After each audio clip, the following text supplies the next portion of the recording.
나는 내가 조금 덜 친절한 남자였어야 한다고 생각했다. 아니, 조금 덜 내성적이고 조금 덜 바보 같았어야 했다. 한 여인에게 다가가지 못하는 나의 무능력은 죽을 때까지 나를 따라다니며 추상적이고 무익하고 갈 곳 없는 욕망에 오염된 인생을 살아가게 할 항소할 수 없는 유죄판결 같은 것이었다. 줄리아는 불과 몇 달 뒤에 결혼했다. 그녀는 수많은 역경을 겪었고 자식들을 많이 두었다.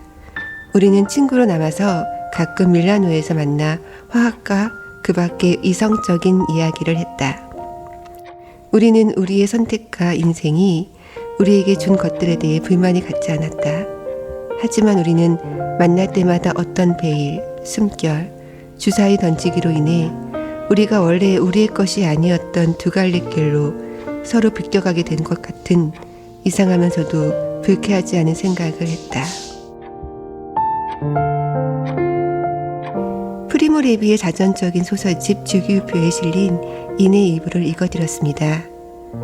아우슈비츠 생존 작가로 냉철하고도 휴머니즘적인 증언 문학을 이룩한 프리모 레비가 젊은 시절 유대인이란 이유로 사랑했던 여인 줄리아를 놓친 이 이야기를 읽으며 그에게도 사랑했던 시절이 있었다는 것에 안도하곤 합니다.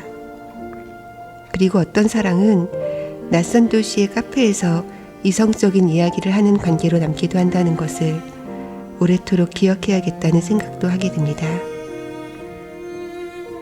문학의 존재 이유 중 하나는 그렇게 저마다 다르게 존재하는 삶의 방식을 알고 이해하기 위해서인지도 모르겠습니다. 거리의 사람들 바람 따라 흐르면 서성이듯 혼자서 기다리고 날 부르는 기억에 흔들리는 땅콩이 사람들 사라졌네. 난 속에 퍼져서 울 것 같아서 한참 눈 감고 잊혀져가는 모든 것 당연한 건가요?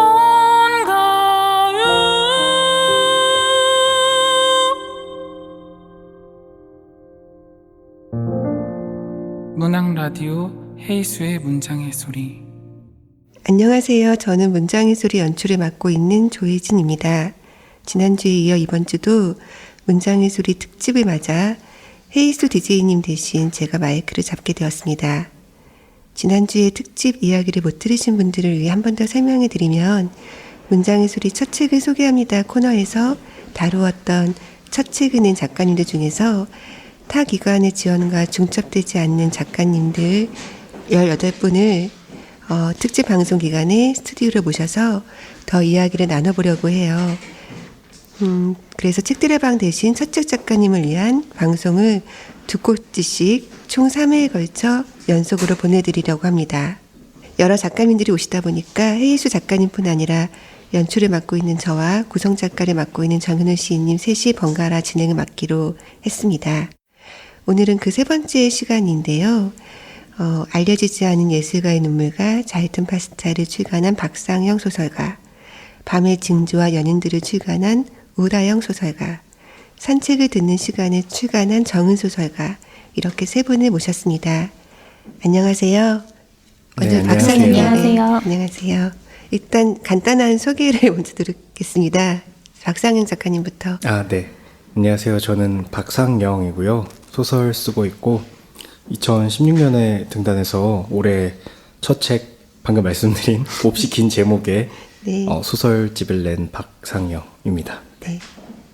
네, 안녕하세요. 저도 소설 쓰고 있는 우다영이고요.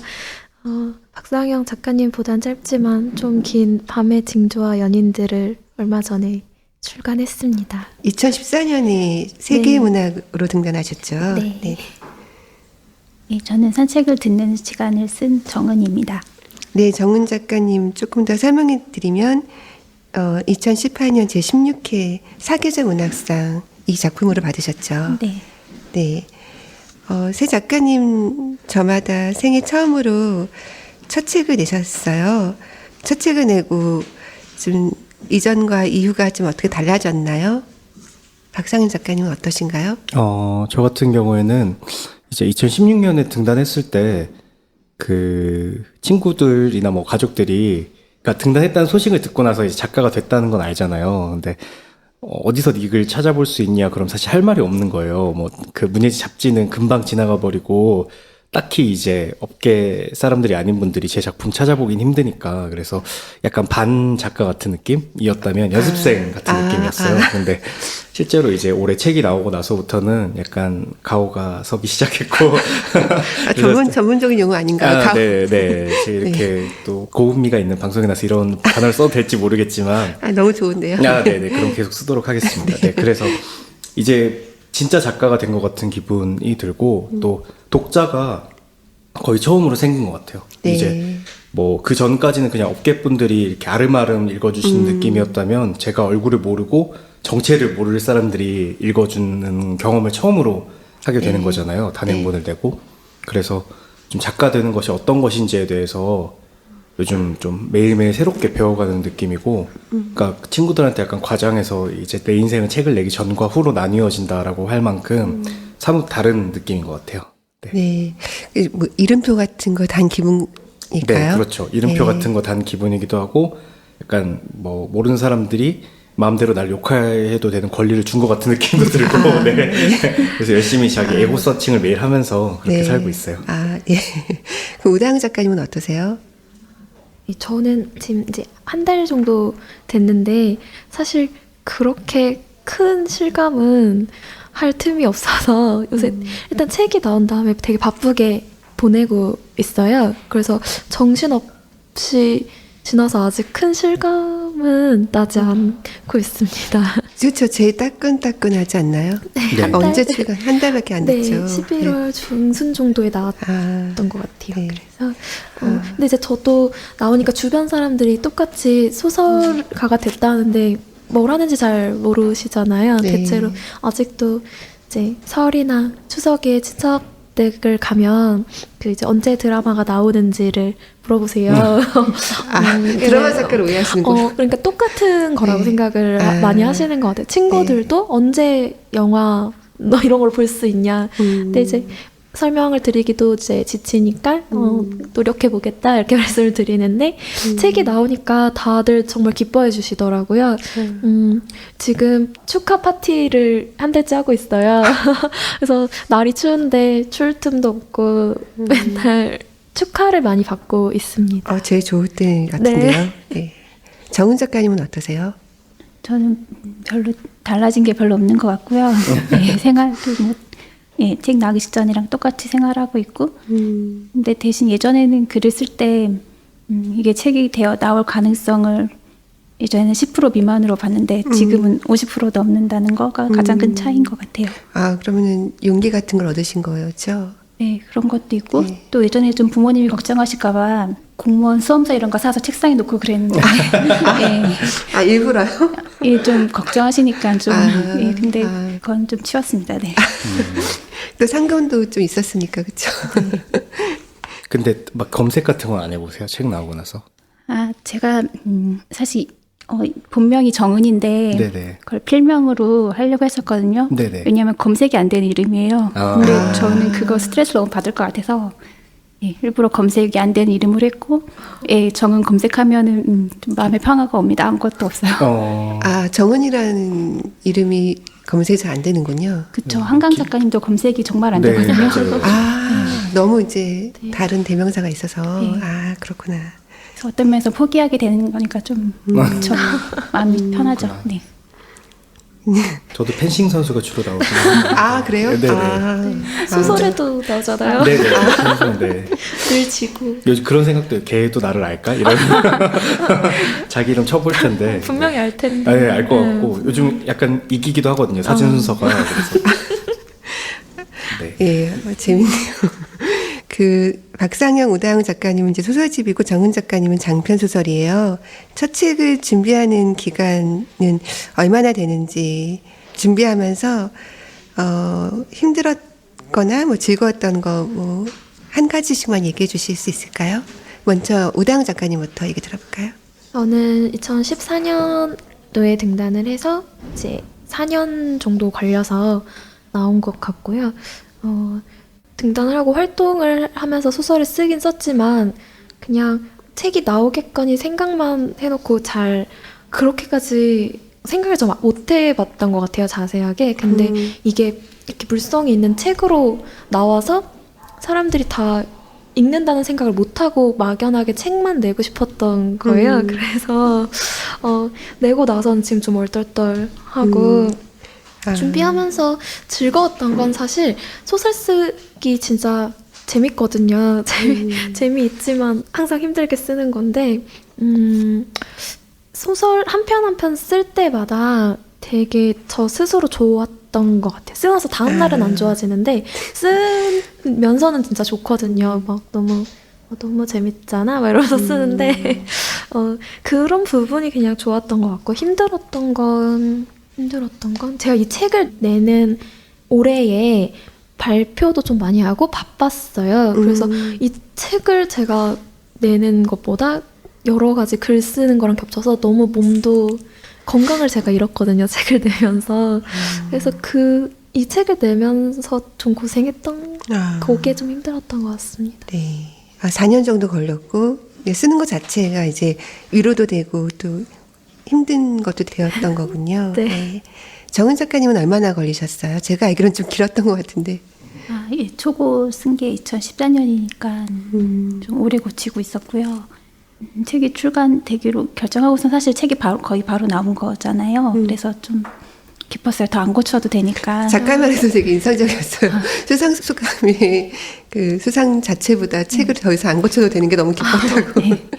처음 시작하고 굉장히 많이 달라졌기 때문에 고치면 고칠수록 점점 다른 이야기가 되잖아요. 그래서 이쯤에서 멈출 수 있어서 너무 좀 다행이에요.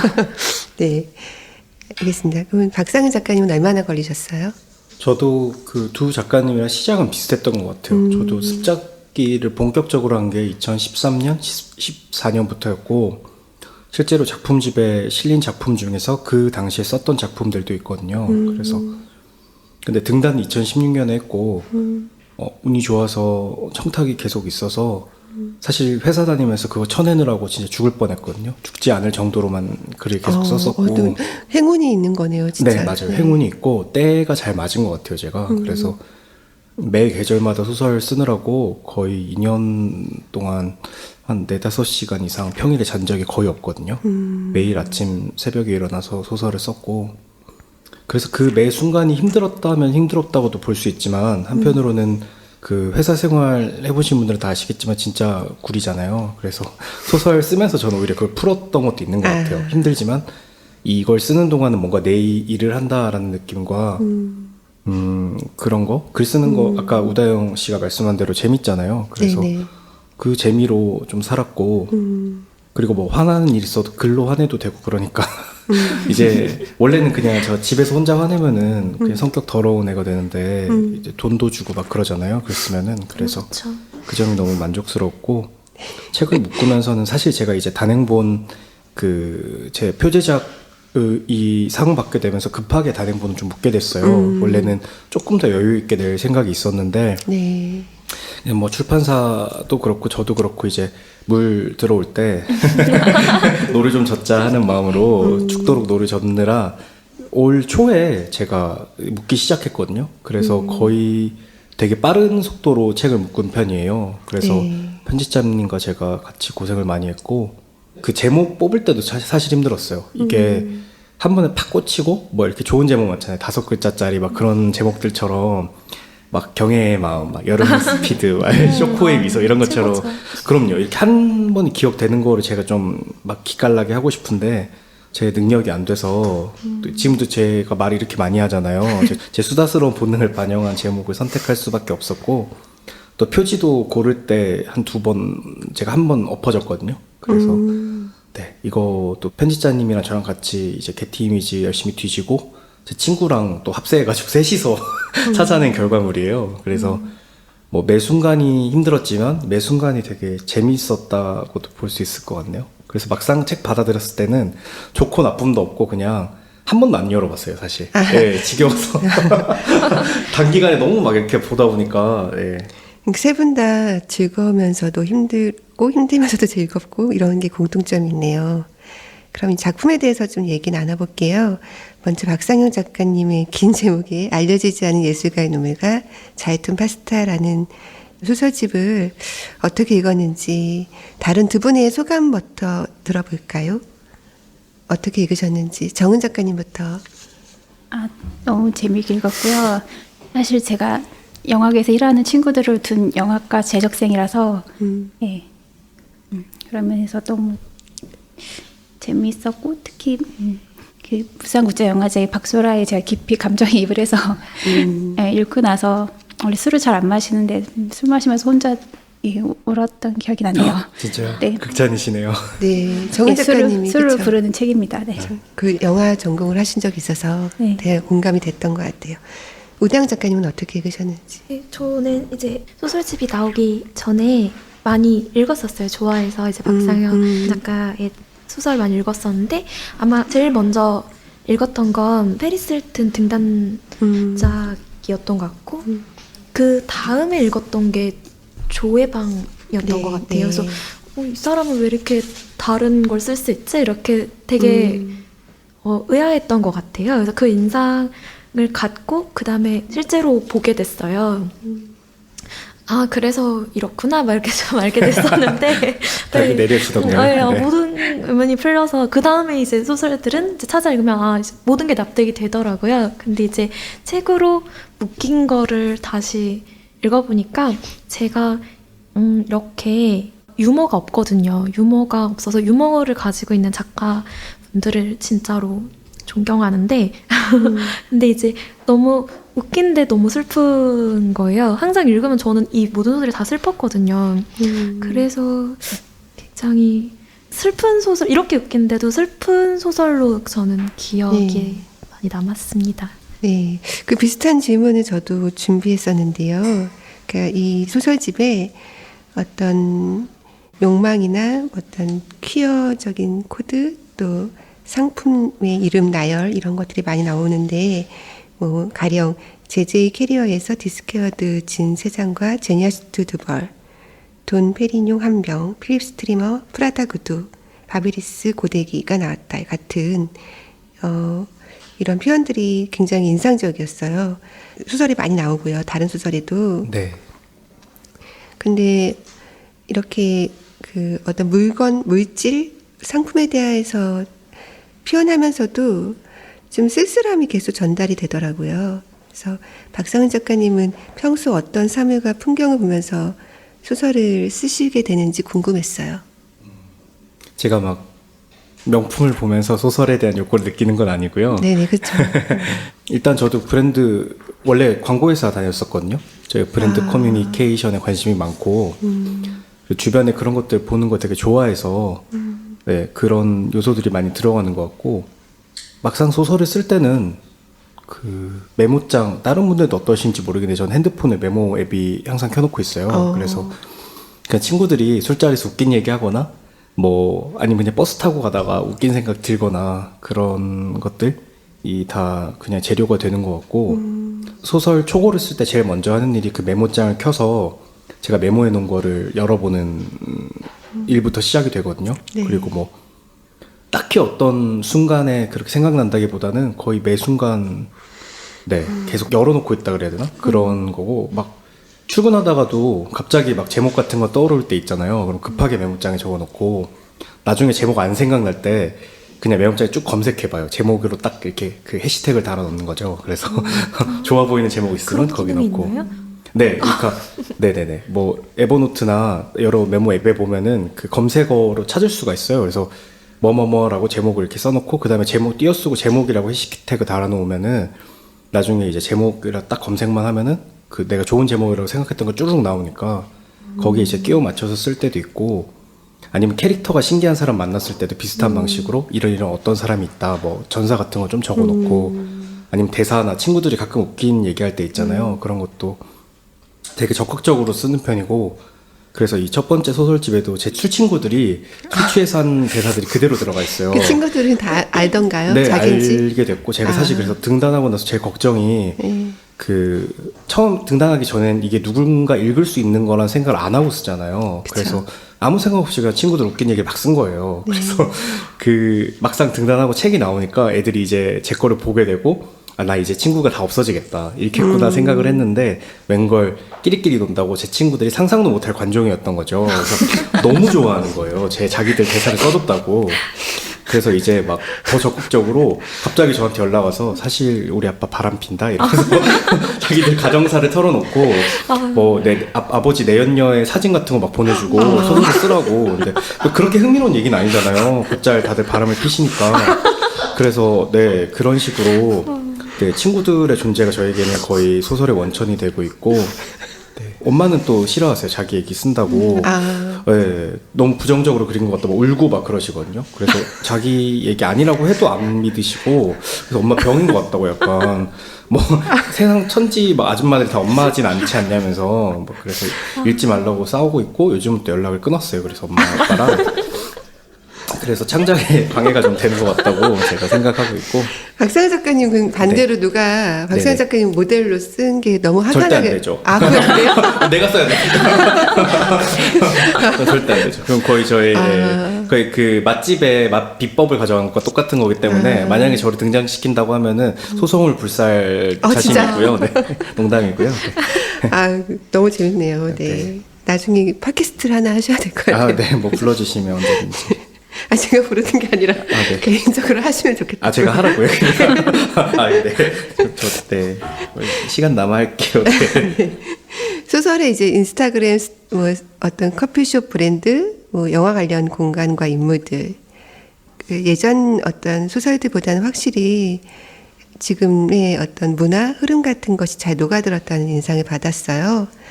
근데 아이러니하게도 작가님은 그렇게 재미난 것들을 두고 소설을 쓰고 계시잖아요. 네. 그래서 표제작에서 주인공이 어떤 영화 감독에게 이렇게 묻죠. 당신에게 창작 활동이란 무슨 의미인가요? 박상현 작가님에게 이런 질문을 한다면 어떤 대답을 하실지, 그리고 뭐 자이툰 부대 파병 군인이랄지 기획사 연습생 같은 좀 낯선 인물들이 많이 나오는데, 네네. 이런 인물들은 어떻게 찾게 되었는지 궁금했어요. 일단 첫 번째 질문은, 사실 제가 소설에 쓴 이런 얘기들은 그 인스타그램이나 뭐 이런 술자리 같은 데서 얘기하면은 아무도 저 팔로워가 다 끊기고 술자리 불러주지 않을 것 같거든요. 제가 넋두리 하는 거 사실 누가 재밌게 들어줄까 하는 그런 불안감이 있기 때문에, 다른 분들은 어떤 동력으로 쓰시는지 모르겠지만, 저는 일상에 제가 정말 너무 하고 싶지만 다른 사람에게 할 수 없는 얘기들을 주로 소설 쓸 때 하는 것 같아요. 그래서 표현에 대한 욕구가 남다른 편이고, 그래서 이 소설 쓸 때 드는 이 충족감을 다른 뭐 인스타그램이나 뭐 술자리 아니면 영화 볼 때 이런 거를 즐길 때 느끼는 것과 비교가 안 될 만큼 클 때가 있거든요. 매번 그런 건 아니고 가끔씩. 네. 그런 이유에서 네, 표현에 대한 욕구와 더불어서 이런 뭔가를 만들어 간다는 것에 대한 즐거움이 저한테 주는 만족감이 크기 때문에, 사실 이렇게 돈도 많이 안 되는데 이 일을 계속 하고 있는 것 같고, 여러분 다 아시잖아요. 이게 그렇게 뭐 금전적인 보상이나 사회적인 보상이 원활히 진행되는 작업은 아닌 것 같고, 자본주의적으로인 관점에서 볼 때는 투입과 이 산출이 매우 불균형한 시간이 이렇게 많이 드는데, 네, 그래서 또 모르실 거예요. 독자분들은 작가들이 글 쓰는데 이렇게 오랜 시간 쓴다는 거 잘 모르시니까 저희가 또 적극적으로 알려드려야죠. 그래서 그쵸. 네, 그래서 그런 이유가 아니라, 그런 만족감이 아니라면 글 안 썼겠죠. 네, 그런 게 있고, 소재는 아까 말씀드린 대로 친구들 얘기를 많이 네, 주변에 발병된 친구가 있었군요. 네, 있었어요. 있었고, 그 친한 형인데, 짧은 버전을 말씀드리자면, 제가 그 어떻게 미술하는 형인데, 그 형이 어떤 작품에서 자이툰 부대에 간다는 걸 제가 우연히 알게 된 거예요. 다른 사람 영상 작업을 보다가. 그래서 그 형을 만나서 제가 술 먹다가 이 얘기를 다 들었어요. 그리고 실제로 이 벽화 제작 분대가 있었어요. 이 형이 미대 출신이고, 그 참모에 그 지시를 받아서 그렸다고 해서 이건 소설가로서 내가 이걸 안 쓰면 난 안 된다. 그래서 막 거의 척추에 전율이 오는 걸 느끼고 쓰게 됐고요. 네.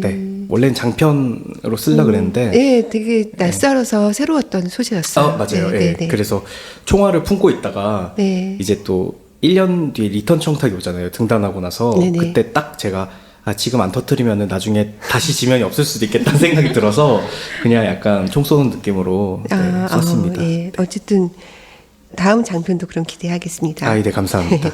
그럼 이제 우다영 작가님의 밤의 징조와 연인들에 대해서 더 이야기를 해볼까 하는데요. 8편의 중단편이 모은 소설집이에요. 일단 표제작을 읽으면서 석이라는 인물이 굉장히 섬세하게 묘사되었고 치지가 않더라고요. 그 인물의 어떤 성격화가. 예.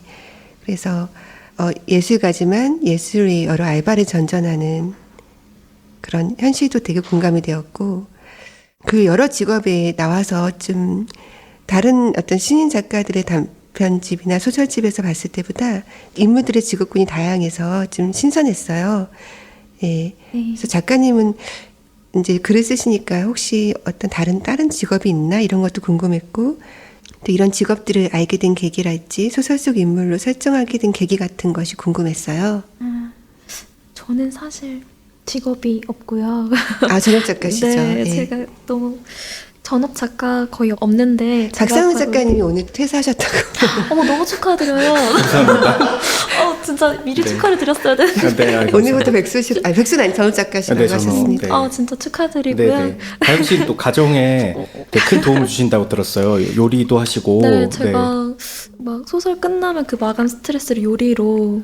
진짜요? 네, 손이 커서 고기 막 하면 저는 이렇게 근으로 안 하고 키로로 하거든요. 막 5kg, 7kg. 네, 그러니까 뭐 불고기를 절이면 뭐 조금 절이면 뭐 금방 먹잖아요. 그러니까 막 김치통 같은 데다 절여요. 저도 먹고 가족들도 먹으려면, 그러니까 싸우지 않으려면 많이 해놓고 다 먹을 수 있으면 저희 집 좀 잘 먹어서. 그리고 장조림도 하면 빨래 삶는 통 같은 데다 하거든요. 다 먹을 수 있고요. 맛도 있나요? 혹시? 그럼요. 저희 가족들은 제가 뭘 하기만을 기다리고 있고, 가끔 제가 누워 있으면 뭐가 먹고 싶다고 자꾸 옆에서 이제 말씀을 하면 어쩔 수 없이 제가 또 네. 왜 이런 얘기가 네. 네, 제가 전업 작가인데. 전업 작가시 여러 직업들을 알게 된 네. 어떤 계기 같은 건 있을까요? 이 직업들은 사실 지어낸 것도 있지만 저를 제외한 친구들은 다 직업이 있어요. 저만 직업이 없더라고요. 그러니까 사실 소설가는 직업이라기보다는 그냥 제가 아마 다른 직업이 생겨도 계속 이제 하는 어떤 상태인 것 같고, 정은 작가님 소설에 이런 말이 나와요. 시인이 되겠다고 하니까 시인은 직업이라기보다 태도라고. 그쵸. 네, 그런 말씀을. 네, 소설가는 태도까지는 아닌 것 같고 그냥 저희 아마 일과 같은 그런 이렇게 말하면 소설 많이 쓰는 것 같지만 그렇지 않고요. 근데 이제 직업을 염두해서 그 인물로 쓰려고 하는 건 아닌데, 어떤 인물을 소설에 가지고 올 때 그냥 그 인물이 어떤 장면에서 뭘 하고 있었으면 좋겠다나 아니면 어떤 뭐 그냥 아무렇지도 않게 별 이유 없이 살아가는데 공허했으면 좋겠다, 뭐 그런 설정만 먼저 생기면 이 사람이 왜 그럴까를 생각하면서 인과의 역순으로 점점 이제 하다 보면 직업이 뭐 생기더라고요. 뭐 이 사람이 이런 성격이 된 것, 이 시기에 이런 마음을 갖게 된 것, 뭐 그런 거를 조금 생각을 하다 보면 소설에 그런 걸 쓰진 않지만 저는 생각을 해봐서 그래서 굳이 직업도 저는 없으면서 인물들한테는 직업을 다 줬던 것 같고요. 그러니까 서사를 먼저 생각하고 인물의 정체성을 만들어가는군요. 네, 서사를 만들지도 않고 그냥 뭔가 하나 점을 하나 찍었을 때 거기서 점점 생각을 해서 분파된 걸로 이야기나 인물을 만드는 편인 것 같아요. 네, 새로운 작품인 것 같아요. 인상적이네요. 네. 네. 소설 속 인물들이 대부분 상실을 많이 겪었다는 느낌을 받았어요. 상실이라는 주제에 좀 더 천착하시는 이유가 궁금했고, 또 인물들이 상실 후에 다른 공간으로 많이 가더라고요. 작가님 그리고 그런 공간 묘사가 참 섬세했어요. 아름답고 개인적인 질문인데 본인이 가신 곳 중에서 이 공간 꼭 소설하고 싶다 하는 곳이 있다면? 여행 좋아하고요. 여행 그리고 소설에 있는 그 지역들은 사실은 제가 진짜 여행 간 지역들을 묘사한 게 많아요. 이게 굳이 가져다 쓰려는 게 아니라 제가 소설을 좀 우연하게 뭔가 그 진화 과정에서 우연히 만들어내는 어떤 경로처럼 그냥 그런 식으로 쓰는 편이라서 가장 최근에 갔던 여행지 같은 걸 많이 그냥 배경으로 자연스럽게 쓰는 편이에요. 그래서 여행도 오래 계획해서 갈 때도 있지만 그냥 갑자기 막 3일 전에 끊어서 가거나 전날 끊어서 가거나 막 이런 여행을 많이 하거든요. 항상 약간 사주를 봤는데 예, 역마살이 이제 많은 작가분들 역마살 있으신데 저도 있어서 그런 것 같습니다. 네, 알겠습니다. 네. 상실은 항상 제가 되돌아보는 버릇이 있어요. 평소에는 별로 생각을 그렇게 많이 하면서 살지 않아서 그런지 지나고 나서 생각을 꼭 해봐요. 근데 지나고 나면 항상 잃은 것들 투성이라서 항상 잃는 게 당연한 상태인 것 같아요. 사람도 그냥 가까워졌다가 멀어지고 이게 막 슬픈 감정이라기보다는 우리가 항상 그렇게 살고 있다는 생각이 좀 있는 것 같아요. 저 자신도 예전에는 이런 모습이 있었는데 그거를 어느 순간 잃었다는 걸 그냥 그러니까 항상 시간이 지나고 알게 되니까 상실 상태인 것 같고 네, 그래서 소설 속에 있는 인물들도 소설이다 보니까 특정 시기를 쓰게 되잖아요. 근데 이 소설이 끝나고 나서도 이 사람이 어떻게 어디로 갈까? 어떻게 변할까를 혼자 생각을 많이 하는 편이에요. 그래서 어떤 시기에 어떤 장면이든 곧 상실될 것들을 소설에 쓰는 거라서 그냥 항상 정조가 그랬던 것 같습니다. 항상 기본 모드 같은 게 상실이라는 네. 말이 인상적입니다. 다른 두 분의 감상도 짧게만 들어볼게요. 네. 우량 작가님 작품을 어떻게 읽으셨는지. 저 같은 경우는 다영 씨 소설이 되게 똑똑한 것 같아요. 좀 인물에 대해서 다룰 때 되게 짧은 문장이나 그런 사유로 인물이 어떤 사람인지 되게 잘 보여주는 것 같고 맞아요. 예. 경제적으로. 네네. 그래서 생동감이 느껴진다는 생각을 많이 하고 인물 간의 갈등이나 구도 같은 거 짤 때도 되게 영리하다는 느낌을 많이 받았거든요. 그리고 서기 캐릭터 저 제일 생생하게 느껴졌는데 그렇죠. 인물이 너무 생생했어요. 네네. 네. 그래서 막 의심을 하고 막 전화를 받았어요. 문자를 받았나? 카톡을 주시더라고요. 서기 누구냐고 막 허선희 작가님. 서기 누구냐고 빨리 말하라고 불라고 그렇게 얘기를 할 정도로 이거 제가 묻기 전에 이미 읽었었거든요. 서기 누군지 불고 시작하자고 그럴 정도로 잘 쓴 작가라는 생각 항상 하고 있고 근데 두 분이 문호신 거네요. 부럽네요, 그런 거. 심지어 제가 등단하기 전에 만났어요. 네, 술자리에서. 네. 네, 항상 오빠를 술자리에서 네. 박상영 작가님 소설에 다 술 나오잖아요. 어쩜 네. 어떻게 이런 것까지 다 쓸 수 있어 싶을 만큼 일상을 그대로 쓰시더라고요. 반밖에 안 쓴 건데. 네. 농담이고요. 네. 네. 정은 작가님은 감상을 짧게 말씀해 주신다면? 영화적으로 읽히더라고요. 그래서 영화 장면처럼. 근데 이렇게 모자이크처럼 장면이 이렇게 맞춰지는데 꼭 마지막 조각이 없잖아요. 그래서 읽고 나면은 좀 이상한 느낌이 계속 남는 것 같아요. 그 마지막 조각을 찾아야 되는데 그게 없고. 네. 너무 좋은 말이네요. 그렇죠? 그러게요. 네. 마지막 조각이 없는. 마지막으로 정은 작가님의 산책을 듣는 시간에 대해서 얘기해 보고 싶은데 이 소설은 이제 장편 소설이고요. 청각장애를 갖고 있는 수지가 할머니, 엄마, 고모를 한 명씩 떠나보내고 성숙해지는 과정이자 전 생명을 갖고 있는 한민과의 사랑과 우정 사이를 오가는 이야기라고 생각했어요. 심사평에 보면은 장애인에 대한 관념까지도 완벽히 깨트린, 완전히 깨버린 탁월한 작품. 장애도 남이 갖고 있지 못한 또 하나의 능력이라는 말로 멋지게 세상의 동정을 거절한다는 표현, 이런 표현이 참 인상적이었어요. 수지와 한민이라는 캐릭터를 어떻게 만들었는지 일단 궁금하더라고요. 원래 처음 시작했을 때는 수지와 한민이 주인공이 아니라 수지의 엄마 아빠들이 주인공이었거든요. 네. 약간 세 사람의 치정 관계가 약간 소설을 주였는데 쓰다 보니까 수지와 한민으로 뭔가 이야기의 중심이 넘어가게 되었는데 그때 읽고 있던 책들이 좀 영향이 큰 것 같아요. 그때 올리버 섹스의 책들을 많이 읽고 있었는데 청각장애 수아에 관한 책을 읽고 그 책에 좀 반해갖고 수아가 굉장히 매력적인 언어잖아요. 수아를 표현하는 그런 문장들이 참 좋았어요. 정말 앞부분부터 흡입력이 있었던 것 같아요. 예, 제가 그 수아의 매력을 느껴서 그렇게 약간 수아의 사랑에 빠져서 그렇게 된 것 같고요. 이 전생맹도 또 생명의 섬이란 또 다른 책에서 힌트를 얻어서 그렇게 됐고요. 그런 설정은 사실 그때 읽고 있던 책에서 좀 얻어왔지만 뭐 실제 있던 사건들은 아무래도 첫 책이다 보니까 저의 자전적 얘기가 좀 많이 들어간 편이에요.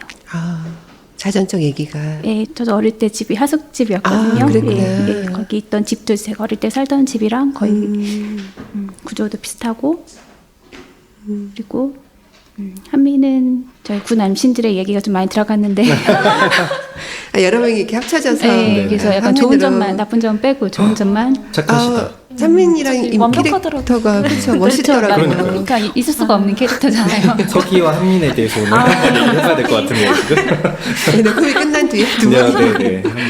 네, 그랬구나. 예, 그래서 책이 나오기 직전에 그래서 연락이 왔는데 다시는 만나지 마자라고 답장을 보내놓고 좀 약간 이 책을 읽으면 어쩔까 봐 걱정을 하고 있어요. 그 남친이. 또 찾아보고 지금 보는 거 아니에요, 또? 약간 근데 뭐 네. 책을 안 읽지 않을까요? 네. 그런 또 좋은 분 만나셨구나. 네.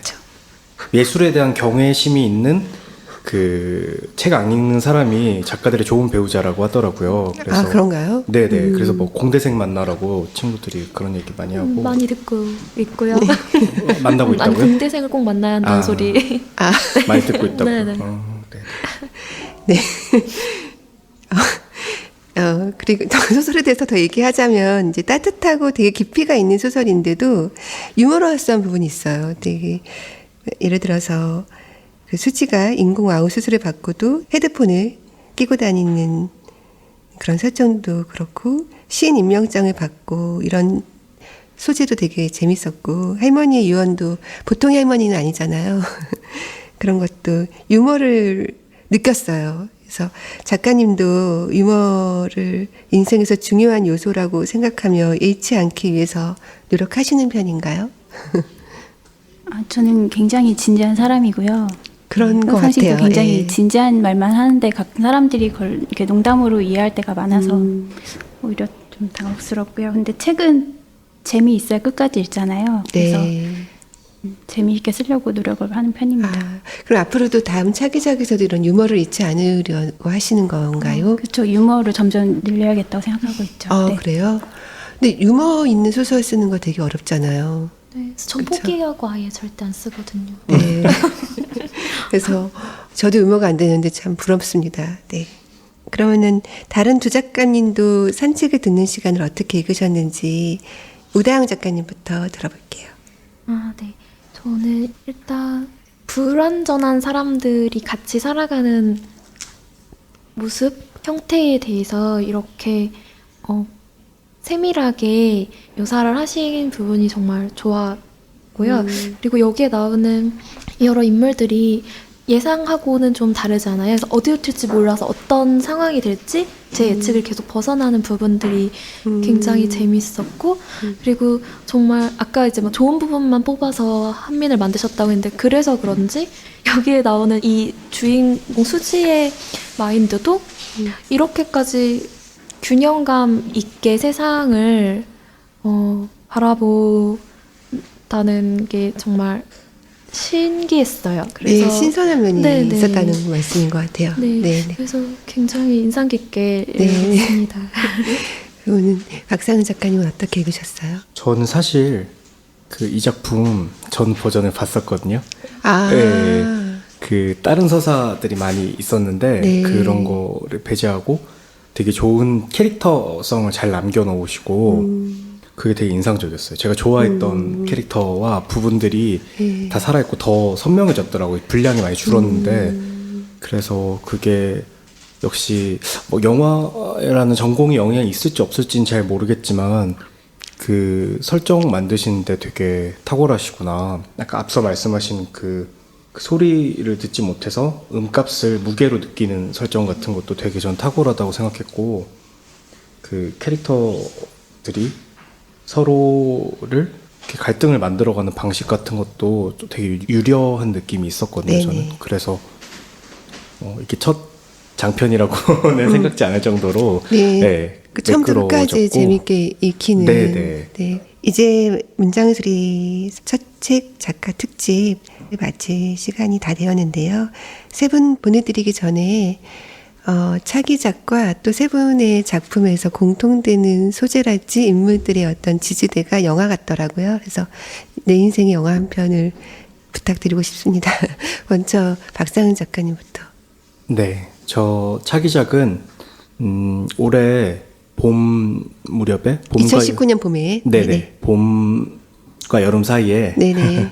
장편 연재를 시작할 예정이고요. 네. 그 한 호수의 리모델링을 위해서 물을 뺐는데 시체 내구가 발견돼. 아, 지금 스포일러 하셔도 되는 네, 건가요? 괜찮아요. 네. 네, 정말 흥미롭지 않습니까? 네. 거기 그 호수를 배경으로 10대들이 겪는 일들을 네. 네, 장편 소설로 쓸 생각이고요. 네. 그 전에 단편집이 나올 수도 있는데 그건 벌써요? 네, 제가 작품을 올해 거의 소처럼 일해서 그 아직 그 출간 일정은 미정이고요. 그냥 뭐가 나오든 사랑해 주셨으면 하는 바람이 있고. 아, 진짜 부지런하시네요. 네, 저 진짜 살면서 이렇게 열심히 살아본 적이 없는데 고등학교 때 이렇게 살았으면 서울대는 가지 않았을까 생각을 했고 네. 네, 못 갔고요. 네. 네. 그리고 또 인생 영화라고 하면 지금 퍼뜩 떠오르는 건 제가 고등학교 때 이 지금과 같은 면식상의 나이를 갖고 있었거든요. 그래서 처음으로 봤던 그 19금 영화가 박찬욱 감독의 친절한 금자씨였어요. 근데 그게 너무 좋아서 그 속죄와 뭐 이런 모티브들, 그 미장센 이런 게 너무 좋아서 한 3번, 4번을 연달아서 영화관에서 봤는데 한 번도 잡히지 않았거든요. 그래서 어떻게 보면 제 첫 인생 영화라고 할 수 있을 것 같다는 생각이 들어요. 네. 네. 정은 작가님은요? 예, 저는 청소년 소설 장편 쓰고 있고요. 아, 지금 쓰고 계세요? 예, 그래서 예. 맛있는 급식을 먹고 싶어서 단지 그 이유로 하다 보니 뭐 급식 비리를 파헤치는 어떤 청소년 얘기 너무 재밌겠네요. 바로 사고 싶어. 쓰고 있습니다. 그리고 네. 내 인생 영화? 사실 이 질문 항상 너무 어려운데 평생 너무 많이 들어서 근데 사실 좋아하는 영화는 많지만 어떤 인생의 지향점을 가지고선 이게 하나를 고른다면은 이 오타르 이오셀리아니 영화 안녕 나의 집이라는 영화가 있는데 사람들이 그 감독을 그러니까 선물 같은 영화를 만드는 감독이라고 하는데 아마 저도 선물처럼 느껴지는 작품을 쓰고 싶고 그래서 그렇게 하고 있습니다. 멋있다. 아주 알려진 영화는 아닌데요, 그렇죠? 예. 제목 한 번만 더 말씀해. 안녕 나의 집. 예. 모든 청취자분들이 메모하고 계실 것 같아요. 예. 마지막으로 오다영 작가님은? 네, 두 분은 이렇게 다음 작품을 티저 하실 수 있어서 저도 해야 될 것 같은데 저는 막 쓰긴 써야 하는데 제가 책을 낸 지 얼마 안 돼서 그쵸. 정말- 한 달도 안 됐으니까. 네, 책을 내기 직전에 제가 한 달 사이에 2편을 썼어요, 소설을. 여기 안 실린 소설 2편을 썼는데 그게 또 제가 마음이 급하고 마감에 쫓기면 길어지거든요, 소설이. 그래서 하나는 216매고 또 하나는 116매인가 그렇고 한 달 사이에 너무 진이 빠져서 소설집 내면 좀 당분간 안 써야지 생각했는데 요새 파티를 너무 하니까 이제 소설이 좀 쓰고 싶더라고요. 네, 이제 그만하고 글 좀 읽고 싶고 저 책 한 번도 못 읽었거든요, 제 책을. 그래서 책도 좀 보고 싶고. 네. 네, 그래서 그 이제 이 소설집에 묶인 다음 소설들을 이미 좀 썼는데 저는 이제 내용을 생각을 해놓은 건 없지만 사람 얘기를 좀 많이 쓰고 있어요. 어떤 인물에 대한 탐구를 시작한 지 얼마 안 됐는데 좀 사람이 입체적이라는 것과 그러니까 내 쪽에서 바라보는 거랑 다른 사람 입장에서 바라보는 게 다르고 어떤 상황에 따라 바라보는 게 다르고 그 사람이 계속 변화하는 5차원적 인간이라는 어떤 그런 식으로 소설을 많이 생각을 해보고 있어요, 요새. 네. 그래서 그런 정말 무슨 말인지 모르시겠지만 사랑해 주셨으면 좋겠고요. 잘 몰라도 일단 네. 사랑해달란 말이죠. 일단 네. 사랑을 해주신다면 열심히 쓸 생각이고요. 네.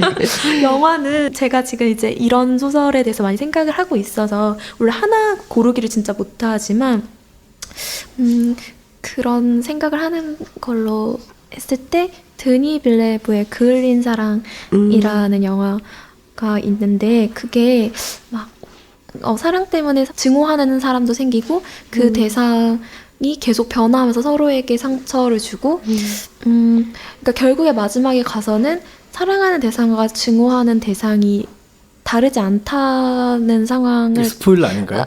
제가 스포 안 하려고 지금 돌려 말하는 건데 그래서 스포하면 끝난 영화인데 거기에 내용을 하나도 말하지 않으려고 지금 노력을 하지만 네. 그러니까 그럼에도 그것을 사랑이라고 발음하는 영화라서 네. 그런 어떤 생각으로 소설을 요새 써보고 싶어서 네. 네 스포하지 않았죠? 네, 네. 그럼 그 영화를 보고 싶습니다. 네, 세 분에게서 들은 영화를 꼭 기억하겠습니다. 이제 새 작가님 오셔드리고 2부에서는 문장의 소리 구성 작가인 정현우 시인님이 또 다른 첫 책 작가님들과 2부 순서를 엮어가겠습니다. 지금까지 저는 소설 쓰는 조희진이었습니다. 감사합니다.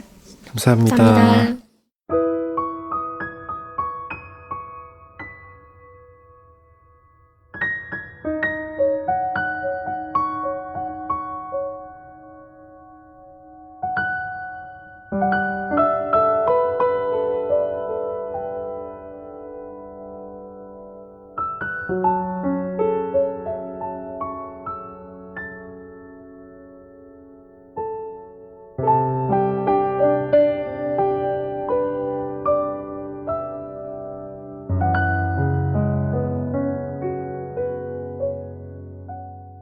안녕하세요. 저는 문장의 소리 구성을 맡고 있는 정현우 시인입니다.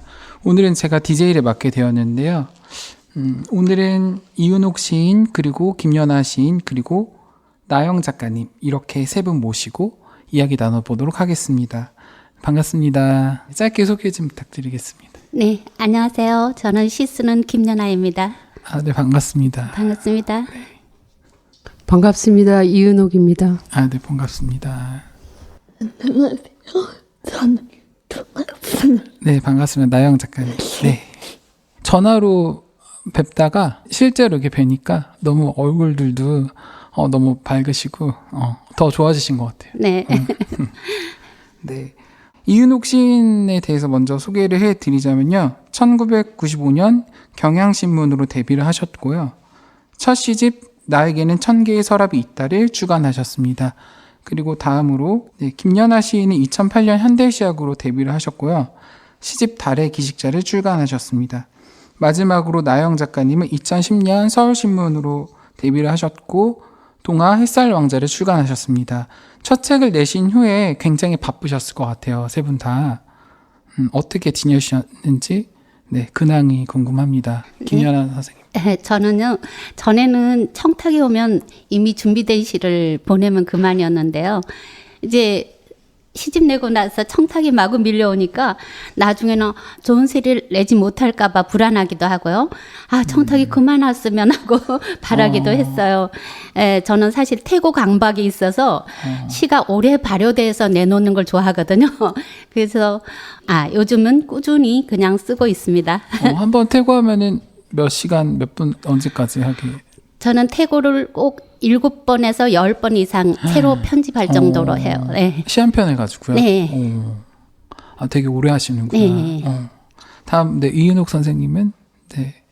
네, 저는 사실 2018년 올해 초에 첫 시집이 20년 만에 나왔는데 요즘 퀸의 보헤미안 랩소디 이게 시하고 다른 내용이지만 영화를 보면서 프레디 머큐리의 환생을 보는 것으로 위안받고 있습니다.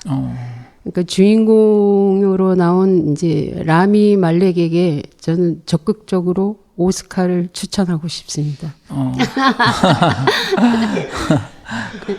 80년대 후반 사실 LP판 중에서 저희가 골든 디스크가 있었는데 바늘을 올리면 뮤직비디오, 그러니까 실황 중계가 나왔어요.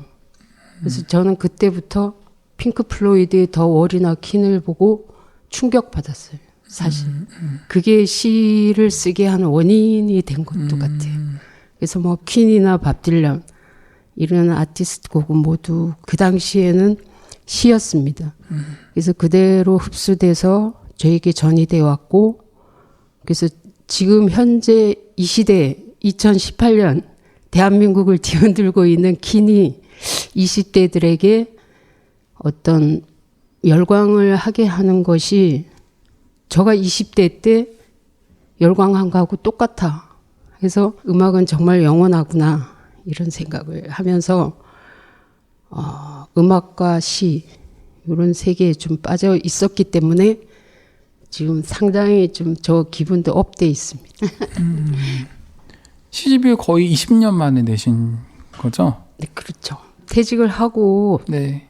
직장 생활을 23년을 한 직장에 있었어요. NGO 단체에서 있었는데 너무너무 바빠서 시를 정리를 못했어요. 그러다가 정말 23년 만에 첫 시집이었습니다. 네. 다음으로는 나영 작가님, 네, 어떻게 지내셨나요? 햇살 왕자 제가 맞고 건강이 안 좋아져서 병원 치료를 받았고 많이 좋아졌습니다. 그 사이 두 번째 책을 나왔고요. 세 번째 동화도 쓰고 그래도 열심히 해온 거. 네. 첫 번째 책이 햇살 왕자고, 네. 그 제가 또 얼마 전에 받았거든요. 두 번째 책을. 그 두 번째 책 제목이 푸른 눈의 세상. 아니요, 그건 세 번째. 세 번째. 네. 제가 받은 게 세 번째군요. 네. 그래서, 되게 열심히 창작도 엄청 많이 하시고, 정말 대단하신 것 같아요. 네. 전화로 뵙다가 아까 말씀드린 거지만 이렇게 뵈니까 너무 기분도 좋고, 네. 그렇습니다. 이제 질문을 드릴 텐데, 김연아 선생님한테 먼저 드릴게요. 네. 본인 시집에서 가장 애정 가는 시가 있다면, 혹은 아니면 가장 어렵게 썼던 시가 있다면, 네. 제가 애정하는 시는 제 시집 처음에 실린 흰긴 수영고래예요. 왜냐하면 그 시는 2002년에 썼는데 그 시로 인해서 2008년에 등단을 했습니다. 그 시를 처음 써갔을 때도 선생님한테 굉장한 칭찬을 받았었고 2008년 등단할 때 이 시를 뽑아준 선생님도 질투가 난다 하고 칭찬을 해줬기 때문에 아마 그 시가 제게는 어떤 전환점이 되지 않았나 싶어서 그 시를 애정하고 있어요. 그 김연아 선생님 시집을 보면서 네. 달밤 아래 피어나는 식물과 어떤 사물들이 되게 섬세하게 잘 표현이 됐었다고 생각이 들었거든요. 네. 그래서 그런 작은 소용돌이도 다 담아내려고 하는 조율사 같은 느낌? 그래서 달의 기식자가 가지는 의미를 좀 궁금하게 생각을 했거든요. 네. 기식자는 사실 프랑스 철학자 미세세르의 어떤 제목, 기식자라는 제목을 가져왔는데 사실은 기생자라는 의미예요. 우리는 이 지구에 깃들어 사는 존재고 또 시간과 언어의 기생에서 사는 존재 같아요. 아시다시피 달은 또 시간과 밤과 또 변화하는 생명을 상징한다고 할 수 있죠. 그래서 달의 기식자는 시간의 기생에서 살아가는 우리 생명들을 상징해요. 좁게는 밤의 기생에서 시를 쓰는 사람을 상징하기도 하고요. 이 시집을 관통하는 어떤 키워드는 시간과 생명이라고 할 수 있습니다. 시간과 생명이라면 구체적으로 어떤? 예, 이제 생명의 생성과 소멸 이런 의미죠. 그래서 주로 이제 죽어가는 생명. 네. 저는 거기에 제 첫 기억이 그래서 그런지 몰라도 어떤 죽어가는 것들에 대한 어떤 굉장히 경도돼 있는 것 같아요. 그 제가 예전에 인터뷰했을 때 새벽에 시를 많이 쓴다고 네. 기억이 나거든요. 주로 밤에. 예. 그 김연아 시인님의 달의 기식자를 읽으면서 물속 안에서 계절이 바뀌기만을 기다리는 그런 기다림? 오랜 그런 것들이 느껴졌었는데 제가 알기로는 김연아 시인님이 낙상 사고를 당하셨던 쓰셨다고 들었거든요. 네. 제가 사실은 95년도에 소설 공부를 시작을 해서 이제 글쓰기를 시작했는데요. 98년에 처음에 이제 최승사 선생님을 찾아가서 시를 쓰기 시작했어요. 근데 아무튼 시를 계속 써왔지만 등단이 요원에서 잠시 암벽 등반을 하면서 외도를 했죠. 근데 설악산에 갔다가 돌아오면서 계곡에서 미끄러져 가지고 허리뼈를 3군데나 다쳤어요.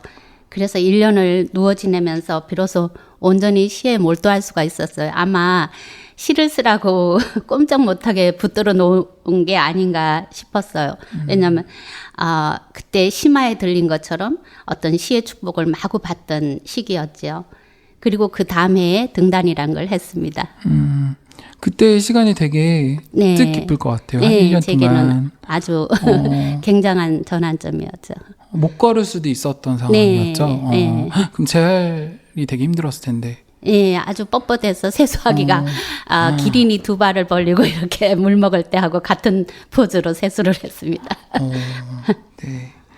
다른 두 작가님은 달의 기식자를 어떻게 읽으셨는지 네, 먼저 이은옥 시인님부터 네, 들어볼 수 있을까요? 달의 기식자를 좀 어렵게 읽었습니다. 근데 그 자연 현상에 저는 제 나름대로 순간순간적인 촉매가 포진되어서 이미지를 환기시키는 언어가 상당히 많이 포진되어 있었고 매복되어 있는 점령군처럼 이 행간을 막 들쑤시면서 혼란을 자극했어요. 그래서 제가 질문을 드린다면 이것이 이런 게 심리적 발상의 장치인지 한번 여쭤보고 싶고요. 그리고 아까 말씀하신 흰 긴 수영 고래, 늙은 사진가, 2개의 길을 가진 거울, 표지에 쓴 의도대로 이 3편을 다시 읽게 하였습니다. 그래서 잘 봤습니다. 고맙습니다. 네, 질문에 답을 해주신다면? 그러니까 예를 들면 고양이가 오목 렌즈의 눈을 가지고 고양이가 쳐다보고 있었다. 이런. 그런 부분요. 저는 사실 제가 주체가 대상을 타자화시키면서 바라보는 그 시선보다 제가 시를 쓸 때는 대상과 내가 만나서 내가 바라볼 때 저쪽에 바라봐야 시가 온다고 생각해요. 그래서 대부분은 화자가 이제 대상이기 쉬워요. 그러다 보니까 이제 대상을 품고 그 대상으로 살려고 노력하죠, 주로.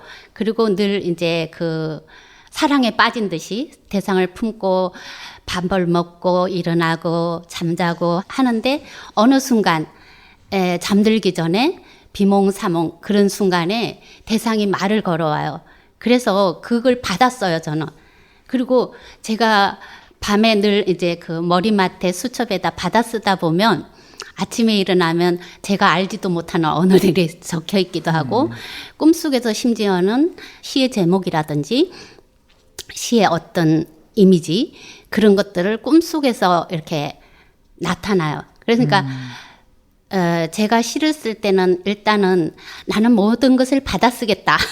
우주의 모든 영감을 받아 쓰겠다 하고 저를 완전히 무화시킨 상태로 그랬을 때 대상인 저에게 말 걸어오기를 기다리는 거죠. 그럴 때 이제 좋은 시가 오더라고요. 그리고 그런 서로 혼례라고 그럴까요? 대상과 나의 혼례. 거기서 이제 새로운 시가 배태되는 것 같아요. 네, 좋습니다. 나영 작가님은 김연아 시인님의 시를 어떻게 읽으셨나요? 달의 기숙자를 보며 달의 존재를 다시 생각해 보게 되었어요. 달의 존재를 다시 생각해 보게 됐다. 네. 시절에서 느껴지는 달빛의 신비로움과 함께 어두운 죽음, 영감, 그리고 모든 시어들의 느껴진 고급스러움을 느꼈습니다. 그런 달빛의 신비로움과 어두운 죽음의 연관성 그리고 모든 시어에서 느껴지는 고급스러움 같은 것들을 느끼셨군요. 고맙습니다. 네. 가장 기억에 나는 시는 달의 태양과 박한 였습니다. 달에 대한 강박관념. 와. 네. 고맙습니다. 마치 이 시간이 쉽지 않는 것 같이 느껴졌고요. 신께서 얼마나 달해준지 깊이 연구하고 묵상하시고 나타내주고 하시는지가 느껴졌습니다. 나연 작가님이 이 시를 안내해 주는 것 같고, 네. 그리고 시인님께서 얼마나 달의 존재를 깊이 연구하고 네. 명상하고 나타내려고 했는지가 느껴졌다고 하셨어요. 네. 고맙습니다. 대단하셔요. 그렇게 섬세하게 읽어주셔서 고맙습니다. 난 달의 종족 기술로 가득한 시면체가 이 구절이 인상 깊었고요. 달이 안고 있는 얼마나 신께서 사랑하시는지 알 것 같다. 나는 달의 종족 빛으로 가득한 심연이야. 이 구절이 너무 아름다웠고, 달의 신비를 어떻게 네. 생각하고 계신지 네, 궁금하신 것 같은데, 네, 대답을 부탁드립니다. 달에 대해서는 너무나 여러분들이 잘 알고 계시니까 따로 얘기할 수는 없지만, 달은 어쨌든 시간의 이미지, 늘 변화하는 이미지, 그러면서도 어떤 빛이 햇빛처럼 강하지도 않으면서 따스하게 모든 만물을 감싸 안고 또 어두움 속에서 홀로 걸어가는 그런 이미지, 그런 것들이 고독하면서도 다른 모든 만물을 품는 이미지, 그런 이미지들이 저한테는 많이 다가왔어요. 네, 좋습니다. 네, 다음으로 이윤옥 시인님으로 네, 넘어가 보겠습니다. 나에게는 1000개의 서랍이 있다. 네, 이 시집은 20년 만에 내신 시집이죠. 정확히 몇 년 만이죠? 95년도에 네. 이제 등단했으니까 정확하게 23년 만인가요? 그럼 굉장히 서랍 속에 오래 묵혀뒀던 원고들이네요. 그렇죠. 지금 마음은 어떠신가요? 지금은 사실 제가 이제 4부로 나눴는데요. 저쪽에 4부, 3부는 90년대에 제가 학교 들어가서 이제 학교를 늦게 들어갔어요. 네. 문창가를. 그래서 그때 다 쓴 시였고 한 편도 거의 못 쓰다가 이번에 시집을 묶으면서 제2장을 단 한 편으로 이제 대체를 하고 제1부가 요즘 쓴 겁니다. 뭐 애정 가는 시가 네. 있다면 또 어렵게 쓴 시가 있다면 말씀하셨는데 그래서 저는 아무래도 제2장에서 한 편으로 마무리한 간극이 개인적으로 가장 기억에 남습니다. 그러니까 단 한 편으로 장을 정리한 것이라 부담도 상당히 컸고요. 나머지 두 분은 어떻게 읽으셨는지 김연아 선생님부터. 네, 저는 자주 해질녘에 산책을 나가는데 저희 집 네. 뒤에가 모락산이에요. 거기 가면 이제 석양이 나뭇잎 사이로 이렇게 스며서 길 위에 이 빛의 얼룩들을 만들어내는 걸 볼 수 있어요. 근데 정지된 얼룩이 아니라 바람이 불 때마다 얼룩들이 이렇게 옮겨 다니는. 근데 저는 이 시집에서 그런 빛의 얼룩들이 중첩되고 일렁이면서 조용하게 파문을 만들어내는 그런 시들을 많이 보았어요.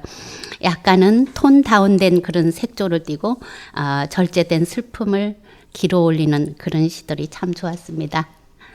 근데 또 질문이 있으시다면? 저는 시가 보통 어스름역, 그러니까 빛이 거의 사라진 그런 때에 시가 영감이 많이 오기도 하고, 그러니까 저녁과 밤의 경계, 네. 예, 그리고 또 아침에 이제 새벽에 잠들다 보니까 외등이 꺼지고, 막 아침이 시작되기 전에 그 시간에, 그때 잠드는데 그 시간에 시가 오기도 하거든요. 근데 이윤옥 시인님은 시들을 보면 제가 시 쓰는 시간과는 다른 시간대 같아서 주로 어디서 영감을 받으시는지 묻고 싶어요. 저 같은 경우는 제가 이제 고향이 바다, 그러니까 강원도 바닷가 쪽이다 보니까 네. 바다 쪽하고 또 자연, 하여튼 그쪽이 가장 크다고 생각이 들어요. 예. 거기서 가장 많은 걸 건져 올립니다. 네. 네, 좋습니다. 나영 작가님은 나에게는 천개 서랍이 있다. 어떻게 읽으셨는지. 이혼사님 슬픈 깊은 연륜 느낄 수 있었습니다. 제가 시집에서 가장 인상 깊게 본 시는 스노우볼이라는 시인 것 같습니다. 가장 인상 깊게 읽었던 시가 스노우볼이라고 하십니다. 아름답고 환상적이지만 정지되고 갇혀 형상 어쩌면 우리의 갇혀진 삶의 형상이 아닌가 생각했습니다. 아름다운 지화라고 떠올릴 수도 있고 뭔가 화려 속을 들여다보면 그것은 정지된 지나간 모습이란 생각도 해보아. 아름답고 환상적이고 그리고 정지되고 갇혀진 형상이 어쩌면 우리의 갇혀진 삶의 형상이 아닐까 그런 생각을 하셨다고 합니다. 그래서 아름다운 추억이라고 떠올릴 수도 있고 그리고 무언가 화려함 속에 들여다보면 그것이 늘 정지된 지나간 모습이라는 생각을 해보셨다고 하는데요. 근데 스노우볼은 네. 제가 이제 외국 출장을 가는 곳마다 가서 스노우볼을 사갖고 와요. 그럼 거기에 랜드마크가 그 스노우볼 안에 항상 있는데 그 빌딩이나 그래서 그걸 방에 이렇게 책꽂이에 쭉 놓은 걸 딱 보고 하루 쓴 겁니다. 그래서 지금 지적을 너무너무 잘 해주셨는데 그 아름답고 환상적이지만 흔들면 환상적으로 뭐 에펠탑에 눈이 막 오고 그걸 흔들어 보면서 다 쓴 거예요. 그래서 그렇지만 정지된 그 나의 그 추억을 정말 너무 지금 약간 전율이 오는데 너무 정확하게 네, 읽어주셨군요. 예. 그렇게 해서 이렇게 스노우볼을 지금 스노우볼을 지적하신 분은 처음인 것 같아요. 감사합니다. 그 나에게는 천개의 서랍이 있다에서 저는 저자의 말이 참 좋았습니다. 땅속 벌레들도 몽상에 들고 낙엽들도 납작납작 몽상에 들었다. 어느 곳이로든 나그네라는 이름을 차용하여 겨울에 들어야 한다. 구름에 기대 그대의 이름을 호명하리라. 오랜 시간의 갭을 이겨내며 서랍에 간직해둔 간극이란 언어를 불러낼 수밖에 없었다. 이런 말들이 너무 좋았는데 아까 말씀드렸지만 거의 20년에 되게 오래 묵혀둔 시들인데 이윤옥 시인님의 서랍의 존재는 뭐고 여기서 말하고 있는 몽상이 어떤 건지 좀 개인적으로 궁금했거든요. 제가 친구들하고나 뭐 대화를 할 때 취미가 뭐냐 이러면 몽상. 옛날부터 좀 학교 다닐 때 그렇게 장난도 좀 많이 했는데요. 그래서 제가 아까도 말씀드렸지만은 시간의 갭을 정리한다는 것이 저는 정말 힘들었어요. 한 23년을 뒤에서 거꾸로 오면서 90년 전에 어떤 걸프전까지 써놓은 걸 이걸 뺄까 말까 하다가 다 집어넣으면서 좀 힘들었고요. 그러면서 그 어떤 몽상이나 아까 음악 얘기도 했지만 저희가 락이나 이제 20대 과도기 전성기 시대 들은 뭐 지미 핸드릭스나 도어즈 이런 LP판 속에서 살다 보니까 이제 어릴 때 20대 때 전국의 음악 감상실을 이제 순례를 친구들하고 뭐 부산의 무화음악 감상실, 대전의 르네상스, 서울의 필하모니 이런 식으로 음악을 좀 많이 듣고 뭐 레오나르도 코엔의 낸시를 이제 베껴쓰면서 영어 공부를 할 정도로 그래서 지금 그때는 DJ가 그렇게 멋있을 수가 없었어요. 그래서 A부터 그러니까 앨리스 쿠퍼부터 Z까지 지지타까지 정리해둔 노트가 아직도 있습니다. 그래서 그런 어떤 약간 고1 때 죄와벌을 읽고 그냥 교문을 못 나온 것 같아요. 집을 못 와갖고 거기서 교실에 혼자 남았던 기억도 있고 그때부터 좀 이상한 책, 음악 요런 데 좀 빠지기 시작해서 그게 사춘기였나 이런 생각도 들고 어쨌건 지금 퀸의 보헤미안 랩소디를 애들이 20대 애들이 뭐 7번 본 사람도 있고 이렇다는데 저도 몇 번 더 볼 예정입니다. 그게 몽상이 아닌가. 그런 시에서의 느껴지는 것과 목소리에서 낮은 음역 그런 것들이 제가 느껴지는 이미지는 그 퀸의 노래를 부르면은 되게 잘 어울릴 것 같다는 생각이 들어요. 목소리가 딱 낮은 음역으로 깔리는 게 절규죠. 슬퍼요. 다음에 꼭 기회가 있을 때 네, 보헤미안 랩소디를 부탁드리겠습니다. 네, 다음 마지막으로 나영 작가님의 네, 햇살 왕자에 대해서 얘기를 해볼 텐데요.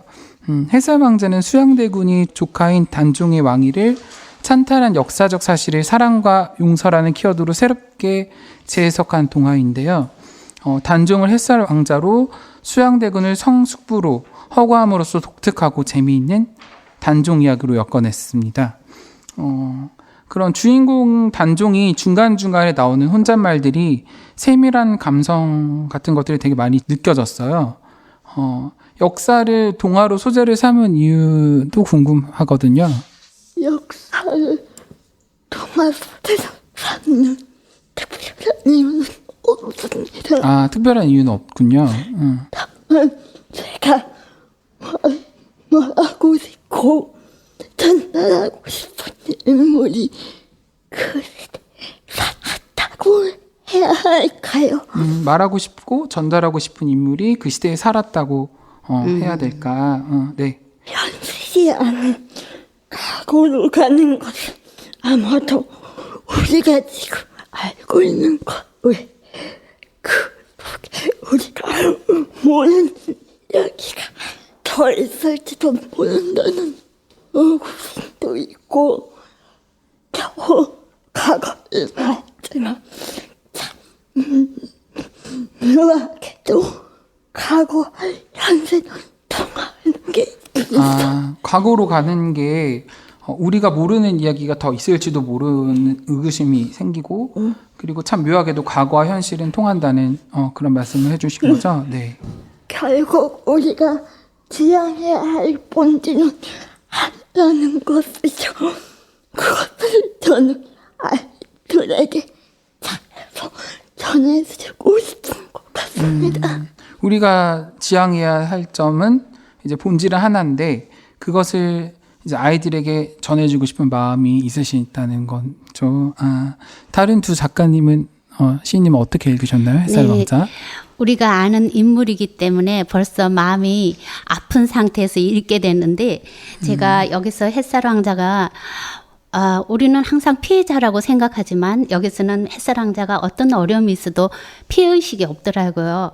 그런 피해의식에 매몰되지 않고 또 다른 사람 마음을 헤아리고 부드럽고 따뜻한 마음을 가진 그런 모습이었어요. 저는 그것이야말로 내면이 강한 인간의 품격이 아닌가 싶었어요. 겨울 추위를 아는 사람만이 봄의 따스함을 실감할 수 있잖아요.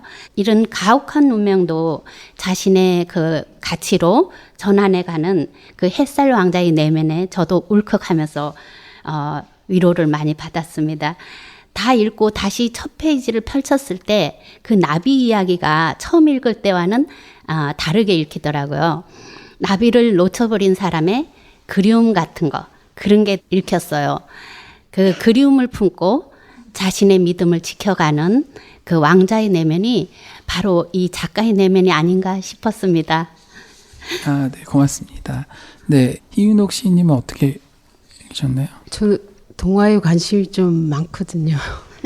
저희 학교 다닐 때 오기훈 교수님이 동화를 잘 쓰셔서 졸졸졸 쫓아다닌 적도 있는데 그래서 제가 햇살 왕자에서 제가 2페이지를 정리를 해왔습니다. 단종의 이름이 홍위에서 위자, 홍위의 위자가 햇볕 위인데 여기서 제목을 햇살 왕자라고 붙인 것도 의미가 좀 깊었다고 보고요.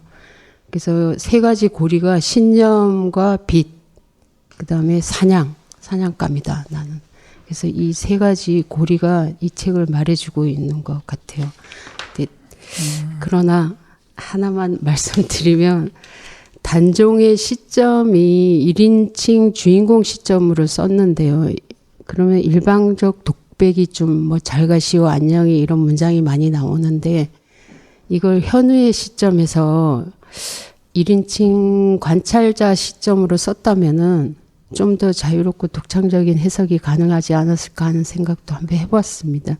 왜냐하면 현우가 단종보다 5살 만에 17세면은 독자층이 청소년의 눈높이와 같으니까 약간 이 책을 읽는 독자층하고 같은 세대가 되지 않았을까 그런 생각이 좀 들었고 또 현우가 17세인데 검은 고를 타는 장면이 맨 뒤에 11장에서 딱 한 번 나오더라고요.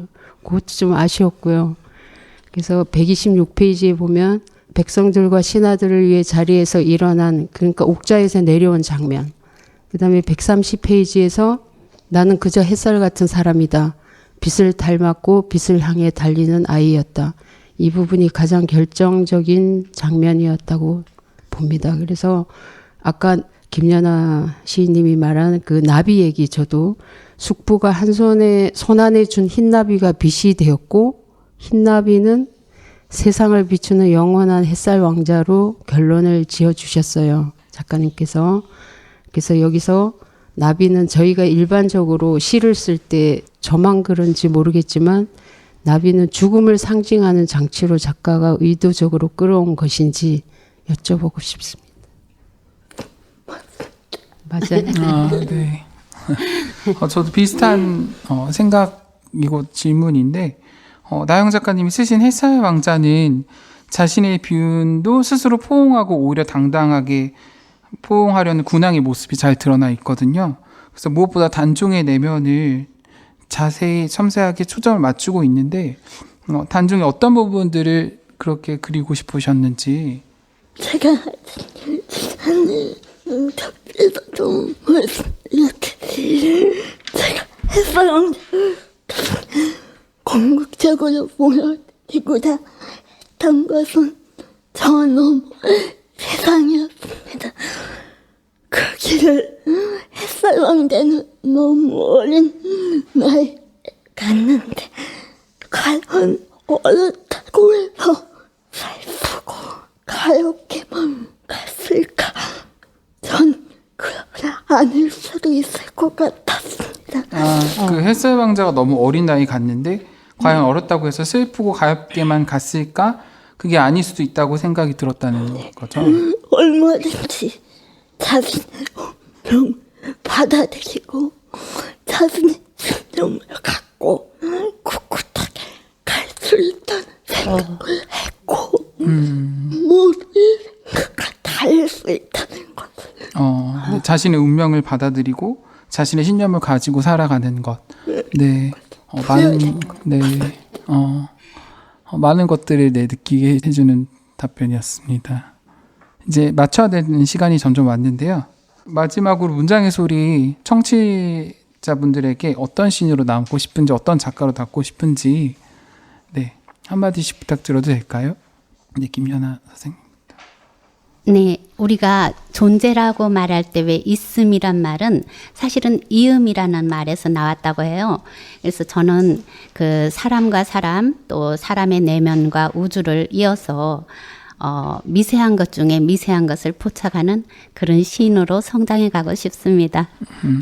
차기작은 어떤 시들을 쓰고 싶으신가요? 제 첫 시집은 아무래도 밤의 기식자를 그린 흑백 영화 같다면 다음 시집은 조금 낮의 색조를 섞어서 세상 속으로 좀 나아간 시를 내보내고 싶습니다. 네, 인상은 되게 햇님 같거든요. 햇살 같고. 네. 그래서 더 잘 어울릴 것 같아요. 네, 차기작. 고맙습니다. 네. 다음으로 이은옥 시인님은 그냥 아름다운 언어의 마술사처럼 자연의 풍요로움을 그대로 그리고 싶습니다. 글은 자유입니다. 건축가는 빌딩을 땅에서부터 세워야 하지만 글은 한 부분만, 그러니까 창문만 떼어내 쓸 수도 있지 않습니까? 그게 저는 자유라고 생각합니다. 이렇게 계속 써도 되겠지요? 네, 고맙습니다. 네, 마지막으로 나영 작가님은 차기작이 궁금해요. 다음에는 어떤 또 동화를 쓰실지. 저는 이번에 새책이 나와서 좀 가쁜 상태고요. 아, 또 새 책이 계속 나오니까 숨이 가쁜 상태군요. 책이 나오고 발표를 자꾸 늘어날수록 고민이 좀 많아지는 것 같습니다. 열정과 의욕도 좋지만 좀 더 살아야겠다는 생각을 하고 있고요. 지금으로선 다음 이야기는 정말 어렵지만 제 이야기를 또 한번 써볼까 고민하고 있습니다. 나연 작가님의 본인의 이야기는 어떤 것들이 나올지 되게 궁금해지네요. 그러면 이제 어떤 또 동화 작가로 남고 싶으신지. 저는 아직까지 너무 멀게 느껴서 어떤 작가로 남고 싶다고 말하기가 좀 어렵습니다. 고치는 말씀 드리자면 일단 저처럼 조금 다른 작가도 있었다. 정말 좋을 것 같습니다. 이런 생각과 그래서 작가도 있었다고 제 걸로 남길 수 있다는 축복일 것 같습니다. 이 땅에 저처럼 조금 다른 작가도 있었다는 것을 알 수 있으면 좋을 것 같고, 글을 쓰는 게 축복이 될 수 있다. 네, 너무 좋은 말씀 고맙습니다. 네, 먼 길까지 찾아주신 이윤옥 시인님, 김연아 시인님, 그리고 나영 작가님, 네, 너무 감사드립니다. 네, 저는 지금까지 시 쓰는 정현우 시인이었고요. 네, 고맙습니다. 고맙습니다. 감사합니다. 감사합니다.